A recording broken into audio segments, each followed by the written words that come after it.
Hi, my name is Jake Montoya. For this activity, I decided to watch The Good Doctor and 911.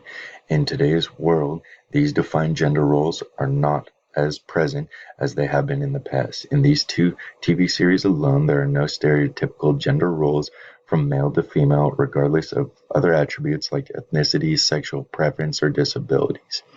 In The Good Doctor, a show about a young autistic man who has a troubled childhood defines the odds of becoming a doctor and overcomes the skepticism of his colleagues to thrive in the medical field. We see two examples specifically. The first example is a male surgical resident, Dr. Murphy, who has autism and has still been able to earn his position as a lead surgeon.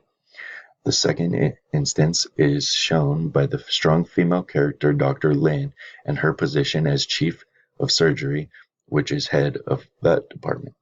The next TV series is 911, a show about a high-pressure experience of first responders. We see two examples that show characters in high positions of strength, regardless of gender. The first one is a military father, Eddie Diaz, who is a retired combat medic who joined the fire department, where we learn that his wife leaves him and their son, making him a single parent of a kid with a medical condition. The second instance is a character named Maddie, who shows her strength as she is able to confront and officially end her relationship with her abusive husband and go on to thrive in her new job as a police dispatcher. Overall, TV shows writers are taking steps in the right direction of being gender neutral for characters and showing many different people in positions of strength, power, and courage.